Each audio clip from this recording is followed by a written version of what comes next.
Öncelikle terör rejimi saldırılarına karşı direnen tüm direnişçileri buradan selamlıyorum. Gerek fiili olarak direnen, savaşan, gerekse dolaylı olarak destek veren, direnen tüm kardeşlerimi selamlıyorum, tebrik ediyorum. Bizler de fiili olarak orada olamasak bile kimin elinden ne geliyorsa, kimisi haber yapar, kimisi şiir yazar, kimisi bir resim çizer. Bizler de direnişte bir taşımız olsun, bizim de terör rejimine karşı bir darbemiz olsun maksadıyla, amacıyla karikatür çizmeye başladık. Ve bu karikatürlerimizi anlatırken direnişin ruhunu, terör rejiminin zulümlerini anlatmaya çalıştık. Onu resimlerimizde yansıtmaya çalıştık. Burada bu sergiyi düzenleyen tüm kardeşlerimizden de Allah razı olsun. İnşallah bu serginin terör rejiminin gerçek yüzünün ortaya çıkması ve direnişe birer destek olmasını temenni ediyoruz. Bizler burada yaptığımız resimleri yani canlı canlı çiziyoruz. Birebir çizmeye çalışıyoruz. Burada sergilenen resimlerin yani simgesel olarak birer satışı da olacaktır.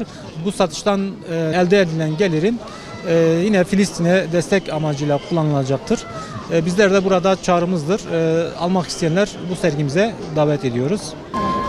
Biliyorsunuz İsrail'in zulmü yıllardır devam ediyor. Ramazan'ın son haftasıydı. Yine Filistinli kardeşlerimize saldırdılar. Hüdapar'ın da birçok çalışmaları oldu. Hani basın açıklamaları olsun, konvoylarla. Yani bu zulme karşı çıktık. Bugün de Kadın Kolları İl Başkanı olarak biz burada bir sergi hazırlandı. Biz de buraya katıldık. Halkımıza işte yani en azından zulme engellemiyorsak da insanlara duyurmak için biz de burada buluştuk tüm halkla. İnşallah Filistin özgür olacak ve biz de bir gün hepimiz birlikte Mescid-i Aksa'da buluşacağız. Bilinç ve şuurun oluşması için bu tür faaliyetlerin yapılmasını kesinlikle destekliyorum. Hem sanatçıların hem ilim adamlarının, yazarların bu konuda kesinlikle ses vermesi gerektiğini düşünüyorum. Bizim elimizden ne geliyorsa hem öğrenciler olarak hem farklı alandaki insanlar olarak yapmamız gerekiyor. Çünkü gerçekten bu bir zulümdür. İnsanlık adına bir zulümdür. Sadece Müslüman ya da Hristiyan ya da Yahudilik ya da bir din, ırk, renk değil. Bu insanlık adına utanılması gereken bir durumdur. O yüzden Gazze'deki ve Filistin'deki kardeşlerimizin her zaman ve her daim arkasındayız. Bence bu etkinlikler halkı bilinçlendirmek açısından çok etkilidir. Her yerde yapılması gerekiyor. Çünkü bazı insanların buraya geldiklerini ve bu konu hakkında bir bilgiye sahip olmadıklarını görüyoruz. Bize soruyorlar, onları bilgilendiriyoruz.